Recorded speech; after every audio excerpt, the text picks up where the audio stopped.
Hello everyone, and welcome to Sunup. I'm Lyndall Stout. From a late freeze to a major hailstorm, Oklahoma's certainly seen some interesting weather the past few weeks. To see how the wheat crop is faring, we're starting today with Sunup's Dave Deacon and our Extension small grain specialist, Dr. Amanda Silva. Well, I think it looks good considering all the things that has happened since planting until now. I think the crop is doing good. So we had that cold weather in February, and I think that hurt a little bit our spring tillering. So we are seeing some thin crop, and I think it could be because of that. So that reduced our spring tillering. Then we went a few weeks without any rain when the crop was supposed to take off and grow. So we are seeing some short wheat also. But considering all those factors, this rain in some locations in this past week, it has helped us to at least to have some hope that we'll have something to harvest. I think last year before the freeze, the crop was looking really good. So we had a great yield potential, especially at the locations like here in Apache that we didn't harvest. So it was very sad to lose the crop for that freeze. This year, it does look good. Like I said, it's a little bit thin, it's a little bit short. Here today, we are seeing some hail damage. We are seeing some freeze damage. Not able to rate here yet for freeze damage because it's too early, but maybe we are gonna be seeing some losses for that. I expect it's not as bad as last year, but again, it's something that we are gonna have to give it possibly another week to be able to assess for sure. But yeah, it's hanging in there. So everybody's saying, you know, we had an uneven emergence because some places was very dry. Then we got that cold weather in October. So we had some issues with emergence, some skippy stands, thin crop. And I think that is due to the cold weather in February, short, wheat short. Most of the fields that we visited and reports that I'm hearing and talking with producers, the wheat is short. We were at Altus, at Walters early this week. We are seeing some pressure of stripe rust. Here today we are seeing some stripe rust as well. I think it's the disease that we are seeing most prominent in the fields. Some varieties that were rated as resistant, it doesn't seem to be holding up that well. So it's something that we are observing with Dr. Hunger as we go through different fields and to different plot tours. So I think we are going to see some fungicide response here for varieties that are susceptible, that are showing some susceptibility to stripe rust this year. So Bob, Amanda was briefly talking about rust. So what are you seeing right now in the wheat fields? By far and away, we're seeing stripe rust. That's the most prevalent disease. We did see some of the leaf spotters early, and there's still some down low, and powdery mildew a bit early, but by far and away, stripe rust is the most prevalent disease across the state. So last time we talked to you, as we were coming out of winter, the things that were starting to kind of creep up, but it was still pretty mild. Is that kind of what the situation's still like right now? Yeah, a day like this, cloudy, cool, we've had moisture, there's been a fair amount of rain. This is ideal conditions, especially for stripe rust. And that's why there is so much of it around. There's also some barley yellow dwarf out here in the field. You can kind of see some of the yellowing in leaves in resistant varieties to stripe rust. And we've also had a fair amount of wheat streak mosaic virus show up across the state, but that's mostly more western, northwestern Oklahoma. So you always have your eye on Texas, because that just means that whatever's happening there will probably move north up to Oklahoma. So is there anything happening in Texas right now? No, and you're right. That's exactly the point. They started reporting stripe rust early down in southern Texas. There has been leaf rust move in down there, and I would expect we're going to see leaf rust, but it's just taken a long time for that to move in. As much as Amanda and I traveled across south central, southwestern, and central Oklahoma last week, just very rarely saw some leaf rust, but it'll probably come yet, but it's going to be late. Do you think the weather at all, like kind of that, you know, that crazy winter storm we had in February and these cooler days, that's having an impact on why things are so mild? Well, we were seeing some stripe rust and leaf rust both before we had the big freeze in early February. So that could have very well have knocked some of that back. It could have killed the leaves that were infected, and so we got rid of some of that initial inoculum. But in terms of what usually happens in Oklahoma, that inoculum blowing up from Texas, that's still going on. But yeah, these kinds of days are perfect for growing wheat, but also for the wheat diseases. So as the crop, progresses along and we start inching closer into harvest in, really just a couple of weeks, in a lot of parts of the state, what are some things that producers need to keep their eye on in their fields? Well, of course, watch for the foliar diseases, especially stripe rust, leaf rust. Also watch for what stage your wheat is at. Most all of this wheat has flowered or is in flowering, and that's about the last you can ever spray is at the start of flowering. So you go further to the northwest, of course, the wheat's going to be a little bit further behind, so there's still time to spray if that's needed.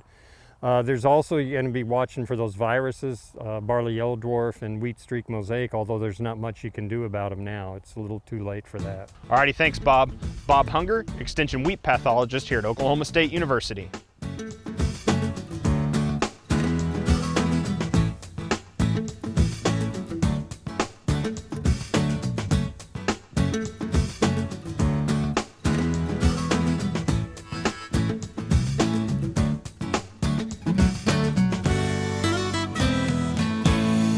Welcome to the Mesonet Weather Report. I'm Wes Lee.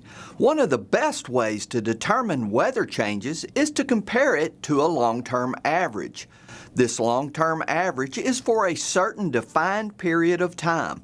In the case of the National Weather Service, it is the past 3 decades. These averages, which change only once every 10 years, adjusted earlier this week. The new 30-year average will be 1991 to 2020. The decade of 81 to 90 now drops off of the long-term average maps. You can see here that this will mean an increase in long-term average temperatures for most locations, including Oklahoma, about a 1 degree Fahrenheit increase. Here you can see why this occurred using this 125-year graph. The decade of the 80s drops off and the most recent decade is added. You can see the one dropped off was much cooler than the one added. You will notice this change on all new climate maps, like on this Days Above 90 Degrees map. When it is revised, it will be for the new 30-year time frame. At Mesonet, we utilize the past 15 years instead for long-term averages, as seen here on this average temperature for May map. These change yearly at the beginning of each new year. Gary is up next, showing the latest drought map for the state. Thanks, Wes, and good morning, everyone. Well, no matter what normals we compare it to, the rainfall situation across northwestern Oklahoma is not looking good.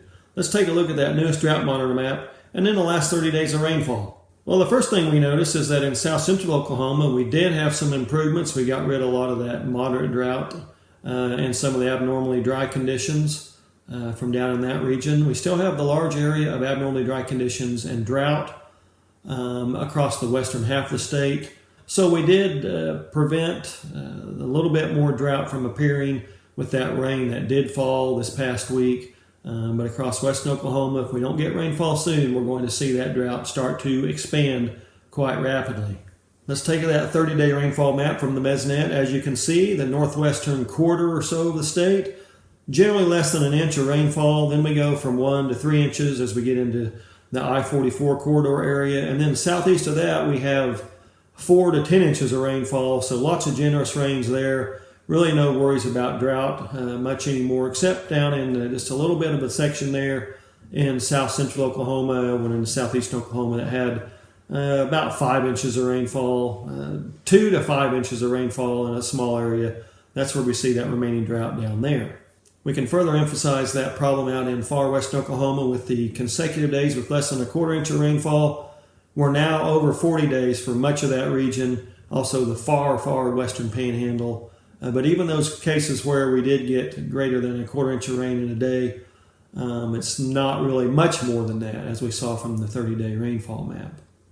So any day now, it's liable to warm up and stay warm. Usually we see that by that first week or two of May, but a little bit slow coming this time. But eventually it'll happen, and we'll be complaining about summer. But we do need rainfall, that's for sure. That's it for this time. We'll see you next time on the Mesonet Weather Report. When it comes to May, it's really the month of two. It's either too hot, too cold, too wet, or too dry. But Josh, how is that impacting the summer crops? Well, we've had a really crazy spring. I think it's been one of those, but we say that every year. Every spring's kind of crazy. Every spring's kind of unique, brings a unique set of challenges. This year, it's kind of had all of those twos all at once. Yeah. You know, we've been really cold. Our soil temperatures took a really long time to warm up, and for most of our summer crops, we plant based on soil temperatures, not based on calendar date. It was basically last week when we really started running on some of our secondary summer crops. After we got the corn in the ground, we start talking about milo, we start talking about soybeans, and even into cotton down in cotton country. We've seen a lot of planters going through the field recently, good soil temperatures. Actually, interesting note, from yesterday until a week prior, we actually warmed up 12-degree soil temperatures in just a week time. So, you know, kind of like you said, we blinked our eye and we're already at the beginning of May, and we start running into that time frame where we want to be wrapping up some of our summer crops. That way we don't run into poor conditions on into June and July when we go through those really critical growth stages. When is it really too late to put in the first round of summer crops and just write it off and start thinking about double crops? When we talk about our full season, we really would like, for like grain sorghum and soybean, we'd really like those be in about the 10th, 15th of May. That kind of May 10th, May 15th is a soft deadline. It's never really shut, but that's when we would like to see transitioning, like you said, from a full season to just go ahead and do summer crop, because we get mid-June. If we get a good timely rain, that's also a really good time. And some folks, especially the folks out on the western side of the state, see that as a better time to plant. Now I say that, and then you talk about soybean production on the east side of the state. They rarely have gotten started by now, and really there is no shutting time for them, because they do get those more timely rains in June and July, because they aren't nearly as hot. They are hot, but not western hot, and they have that humidity. The folks on the eastern side of the state, let's say east of Tulsa, can pretty much plant most of May in soybean. There are some kind of iffier weeks that kind of get once again in that mid to late July that we'd prefer not to be, but there's a lot more flexibility on that side of the state. Where the western side of the state, about the 10th or 15th, where we want to be kind of shutting off summer crops, look towards that double crop production. That's on the eastern part of the state. Let's move to the west side of I-35. There's been a lot of talk about sorghum this year. What should producers really be focusing on if they want to have a successful crop? We always have said on grain sorghum, the first 30 days after emergence is will make or break a crop. A couple of things have to happen. We got to get enough resources to get good green material up top, but we also need enough resources to get good root development, because that root development is what really helps sorghum in those really hot and dry conditions just sustain. Once you get it in the ground, we hope to get emergence 7 to 10 days. At that 7 to 10 days, we really want to make sure everything's kind of optimized for that next 30 days to kind of send it off on its path. And that's making sure we don't have any insects kind of feeding on it early, making sure we have no weeds, you know, kind of competing for resources, and making sure anything nutrient-wise, and particularly water, are non-limiting during that period. So let's briefly take a look at something that we really haven't talked much about this year. It's canola. How has the crop looked this year? It's actually looked pretty good. We don't have a lot of acres, but you know, pictures, and what we've seen is the canola that has looked good coming out looks great. We are starting to see some aphids in pockets here and there, so growers need to be aware of that. It's a good looking crop right now, and we just have to kind of bring it home. Like we always talk about in canola, it's kind of getting over that hump. Once you get over that hump, you need to manage everything down the home stretch. Well, thank you very much, Dr. Josh Lofton, Cropping Systems Specialist here at Oklahoma State University.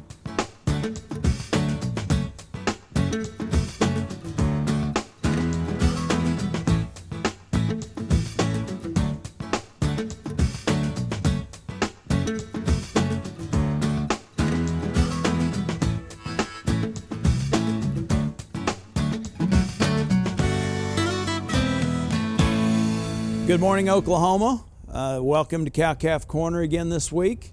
This week, we're going to talk to Dr. Rosslyn Biggs about beef quality assurance and Rosslyn, thanks for joining us. Happy to be here. First of all, what is BQA? Well, so BQA stands for Beef Quality Assurance. It is a program that's funded by beef checkoff dollars, Oklahoma Beef Council here in Oklahoma. And it is a commitment by producers to our consumers that we're following steps to ensure they have safe, healthy food supply on their meat shelves. And we have trainings available. In fact, we have one coming up here in conjunction with Oklahoma Cattlemen's Association right here in Stillwater, and that'll be the beginning of May. But our extension educators offer those on a regular basis. And so that is a multi-part training talking about things of what are appropriate vaccination practices, what are appropriate handling practices. Transport is a newer component to the Beef Quality Assurance program, and it's really a holistic view of the production systems, again, to make sure that we're meeting those consumer expectations. And once we get that training, how do we implement that on our farm or ranch? Absolutely. That training does require a initial certification. And it is available online too for those that prefer that delivery method. But you have to be recertified now every 3 years. And so really at our cattlemen's meetings, that's regularly offered. Again, our extension educators will offer it too. But once we have that certification, and we're really looking for it to be everybody that's part of the team. On the farm or ranch, part of the processing crew, everybody all the way through needs to have that beef quality assurance training. And then once that training is there, we want to implement it on the days that we're handling cattle, working cattle, and making sure we're using those best practices. Rosslyn, what is the value of BQA training to producers? Well, the economics can really be a big part of it. It starts with herd health plans. Visiting with veterinarians, making sure that we have practices that are going to end up in a positive manner. Vaccinations are a good example of that, but adding value to the animals at the end of the day. We also, we're looking at safety and welfare of those animals, and we all know that animals with good welfare produce more for us at the end of the day, and that affects our bottom line. Great. Really valuable information. I appreciate you joining us. Thanks for being with us this week on Cow-Calf Corner, and we'll see you next week. Dr. Kim Anderson, our crop marketing specialist, joins us now. Kim, why don't you just start by getting us up to speed on prices? Well, there hasn't been much change in your harvest delivered prices. You've got wheat at $6.97. That's 12 cents under your July contract. Corn is at $5.76. That's 15 cents below the December corn contract. Sorghum at $6.56. That's 65 cents over that December corn contract. And soybeans at $13.02. That's 70 cents under that November soybean futures contract. So the prices are relatively good. They've been up a little bit over the last week, but basically flat over the last few weeks. Let's talk about how harvest prices compare to current prices, starting with wheat. Well, if you look at wheat, there's not much difference. You got about 9 cents with the harvest price, 9 cents over the cash price. They're both being bid off that July contract, so you wouldn't expect much difference there. And then what about corn? Well, if you look at corn and soybeans, there's significantly, the current cash prices are significantly higher than your forward contract prices. You look at corn, current cash or the futures contract is $6.96. That December contract is $5.90. In other words, your harvest price is $1.06 lower than the current price. You look at soybeans, the July contract, $15.44, your November, $13.71, $1.73 difference. And that means that they look at stocks relatively tight now. They think things are going to loosen up as we get out to harvest. Also, the big chatter about these high prices, yes, they're high, but they're not as high as you get out to the harvest price. Now, significantly higher than they've been over the last few years, but harvest is not as good as current cash. How does China fit into this market picture? You look at their soybeans, they produce 4.2 billion bushels of soybeans. They use 7.2 billion. That means that they import 3 billion bushels of soybeans every year. Now, if you look at corn and wheat with China. They were self-sufficient in corn and wheat a few years ago. Now they produce 10.3 billion bushels of corn and use 11.4. That means they've got to import 1.1 billion bushels of corn. You look at wheat, they produce 4.9 billion bushels. They use 5.5. They got to import, 600 million bushels of wheat. China, their economy's improving, their diet is changing, they're eating more meat, they've got to have more grains, and so they're having to import more product. And then what percentage of exports when it comes to soybeans and world grain picture are to China? Well, if you look at wheat, it's 5% of the world's imports. Not much, but that's at the margin. That's new imports in the wheat market, so it's impacted our price. You look at corn, like I said, a couple of years ago, they didn't import any corn. Right now, they're importing about 13% of the world's corn that's exported. You look at soybeans, they import 59% of the world's exported soybeans. So China is a big player in soybeans, a moderate player in corn, and a small player in wheat, but has a big impact on all three. Speaking of impact, how high could prices go? Oh, that's the $64,000 question.